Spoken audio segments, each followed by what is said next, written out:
हाँ, क्या कह रहे थे तुम? हाँ, क्या कह रहे थे? ज़्यादा तेल लगाने से सवारी पैसा नहीं देती। अच्छा,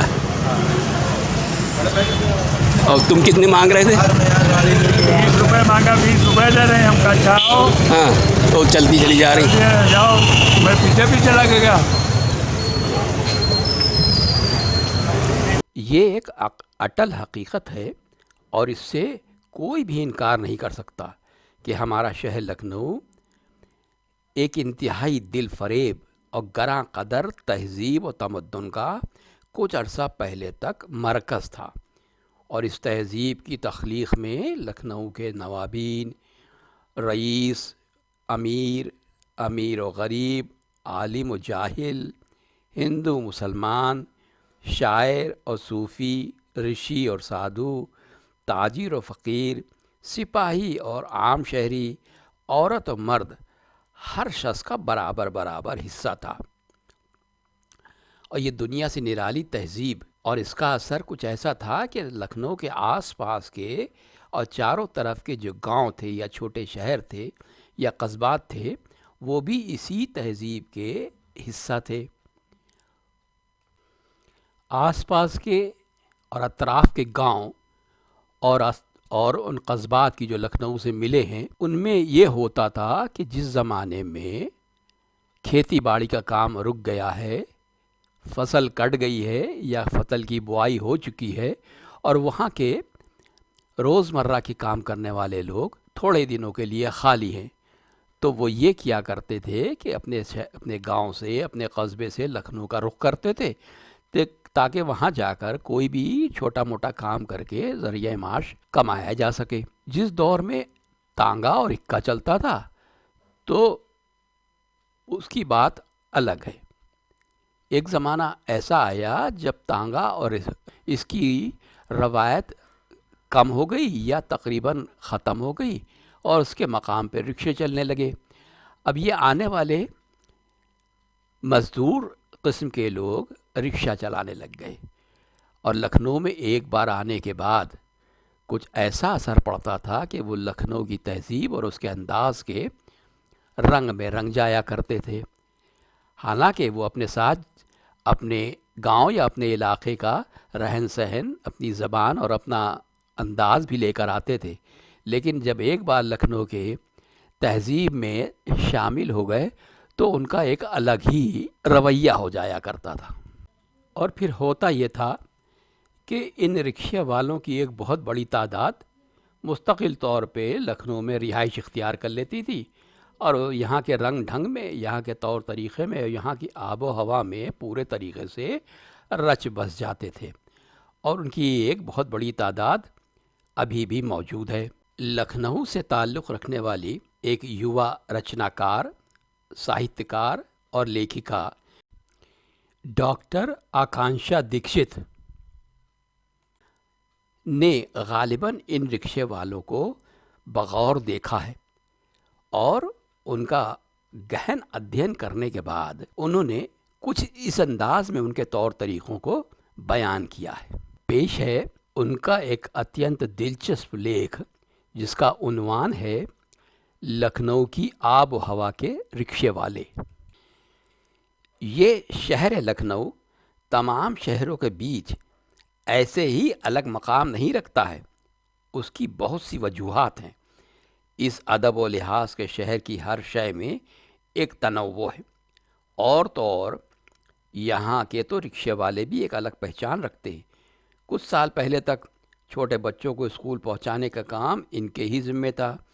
अब स्कूल बस, वैन वगैरह के चलन के वजह से कम हो गया, वरना हम सब ने बचपन में चढ़ाई आने पर बच्चों को रिक्शा में धक्का लगाते और रिक्शे वालों को बच्चों को दुलारते डांटते देखा सुना है।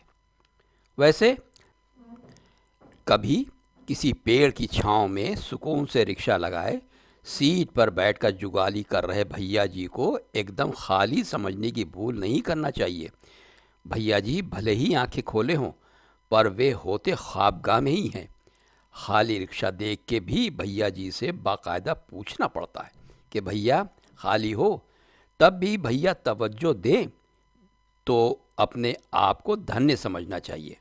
भैया जी का एटीट्यूड कुछ ऐसा होता है कि भले खाली दिख रहे हैं, लेकिन खाली हैं या नहीं ये तय करने का अधिकार हमारे पास उसी तरह बिल्कुल महफूज है जैसे अदालतें अक्सर फैसला सुरक्षित कर लेती हैं। रिक्शे वाले भैया जी सवारी को देख के कतई रोमांचित नहीं होते, बल्कि कई बार तो उनका भाव ये होता है कि आ गए हमारे आराम में खलल डालने।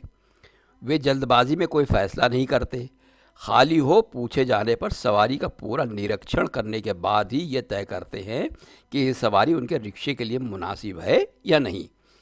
कुछ वक्त पहले तक तो ये सूरत हाल यही था कि किराया पूछे जाने पर ज़्यादातर यही कहते थे कि जो मुनासिब हो दे दीजिएगा। ये भी लखनऊ की एक ख़ास अदा है। एक रिक्शे वाले से एक मोहतरमा ठिठोली कर बैठी। दूसरे शहर से आई थी और लखनऊ की तहज़ीब के बारे में सुनकर उसे आज़माने के लिए पहला तजुर्बा रिक्शे वाले पर ही करने का ख्याल आया। उन्होंने रिक्शे वाले से पूछा, भैया अमीनाबाद चलोगे? भैया जी ने सवाल के जवाब में सवाल जड़ दिया। जान पड़ता है कि आप बाहर से तशरीफ़ लाई हैं। यहाँ वाले पहले पूछते हैं कि भैया खाली हो। मोहतरमा अपने लहजे को लखनवियत में ढालते हुए बोली, जी आपने सही कहा, क्या किराया लीजिएगा?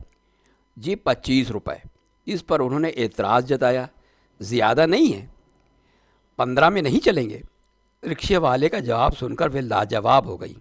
मोहतरमा यहाँ 20 वाले तो अरमान लिए चले गए, आप अभी भी 15 की फिराक में हैं।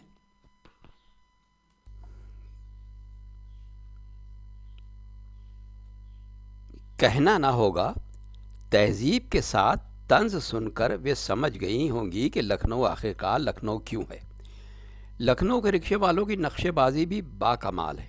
एक साहब शायद जल्दी पहुंचने की गरज से एक रिक्शे पर उछलकर बैठ लिए और बोले, चलो जल्दी कैसरबाग चौराहे पहुंचा दो। रिक्शे वाले ने कहा, अभी नहीं जाना, हम खाली नहीं हैं। जब वो साहब भुनभुनाते हुए निकल गए तो बगल में चाय की टपरी वाले ने पूछा, अभी तो ये कह रहे थे कि सवारी नहीं मिल रही है, जब मिली तो टका सा जवाब क्यों दे दिया? रिक्शे वाले भैया जी ने कहा, ना पूछा कि खाली हो, ना भैया कहा, बस दंदना के हुक्म फरमा दिया। हम क्या इनके बाप के नौकर हैं जो हुक्म बजाएं? चाय वाले ने मुस्कुरा कर कहा, लखनऊ के हो सो नक्शेबाजी भी जचती है। एक दिन हड़ताल की वजह से अचानक मिली छुट्टी के सही उपयोग की गरज से हमने अपनी सखी के साथ प्रतिभा सिनेमा तक किराए सहित रिक्शा तय किया। गाते गुनगुनाते जनाब ने हम लोगों को पहुंचा ही दिया। हम लोगों ने उतर कर पूछा, भैया पैसे नहीं लोगे क्या? 10 मिनट से लिए खड़े हो। भैया बोले, लय ले बा मुला तनी ठीक तेना ते पोस्टर तो देख ले। इतना भोलापन कि हम लोगों ने उनको किराए के अलावा और पैसे भी दिए कि वे भी फिल्म देख लें। रिक्शे वाले भैया जी के मिजाज और शौकीन तबीयत का अंदाज़ा लगाना आसान नहीं है। एक बड़ा मशहूर क़स्सा है कि एक बार एक साहब दिल्ली से एक मिसरा लेकर गिराह लगवाने लखनऊ पहुँचे। चारबाग स्टेशन पर ही उन्होंने मिसरा रिक्शे वाले को सुना दिया और कहा कि किसी उस्ताद के पास ले चलो। मिसरा कुछ यूँ था कि रगे गुल से बुलबुल के पर बांधते हैं। रगे गुल से बुलबुल के पर बांधते हैं।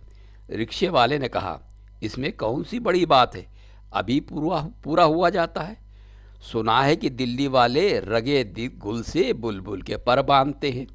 कहना ना होगा कि बेतुकी ही सही, लेकिन एक लखनऊआ रिक्शे वाले के अंदाज को देखकर वे जनाब वहीं से वापसी के लिए रुखसत हो लिए। शायराना तबीयत होते हुए भी ये कभी कभार तो धोखे भी रख देते हैं। हमारी एक बहन जी हैं, बहुत ही मस्त तबीयत की और बातूनी तो इतनी कि बोलने की स्पीड राउंड पर मिनट की तर्ज पर शब्द पर मिनट पर नापी जा सकती है। एक दिन जिज्जी और उनकी एक सहेली किसी काम से बाहर गई थी। लौटते में रिक्शा तय कर लिया और बैठकर अपनी बातों में मशगूल हो गई। अचानक रिक्शा रुका तो जिज्जी ने पूछा, भैया क्या हुआ, चैन वैन उतर गई क्या? नाजुक मिजाज लखनवी भैया ने अर्ज़ किया, नहीं हमारा दिमाग सटक गया है, तुम पंचायत उतरो अबे। जिज्जी ने कहा, क्या हुआ, कोई दिक्कत है क्या? रिक्शे वाले के अंदर का शायर जाग गया और बोला, दिक्कत? अरे हमहीन का कत्ल कह के हमसे पूछा तो शहीद नाज बतलाओ हमार तलवार कैसा है। जिज्जी ने कहा, मतलब क्या है? भैया जी बोले, तुम पंचाएं बहुत बतलाती हो, कचर कचर पकर पकर। सुनत सुनत हमार मूड प्राय लगा, उतराओ नीचे। गज़ब बेइज्जती कर रहे थे भैया जी, और जिज्जी कह रही थी, भैया यहाँ से तो कुछ मिलेगा भी नहीं, घर तक छोड़ दो, पैसे चाहे ज़्यादा ले लेना। अगला बड़ी मुश्किल में सोच विचार कर बोला, चला ठीक है, छोड़े दई थे, मुला मुँह ते आवाज़ ना निकले। इतना दम तो शत्रु भैया के खामोश डायलॉग में न था जितना इस आवाज़ ना निकले वाली धमकी में था। लाख ज़माना बदल जाए पर कुछ हद तक शहर की आबो हवा का पूरा असर सब पर पड़ता है, तो रिक्शे वाले पर भी पड़ना लाजमी है, सिर्फ वही क्यों इससे महरूम रह जाए। अगर आप लखनऊ, उसकी तारीख़ और उसके माजी में होने वाले दिलचस्प वाक़यात के बारे में जानना चाहते हैं और साथ ही लखनऊ की दिन ब दिन बदलती हुई शक्ल और हालात के बारे में भी मुतारिफ़ होना चाहते हैं, तो बराए मेहरबानी चैनल को सब्सक्राइब करने की ज़हमत गवारा करें और साथ लगे बेल आइकन को भी क्लिक करें ताकि नया वीडियो अपलोड होते ही उसकी इन्फॉर्मेशन आपके पास पहुंच जाए।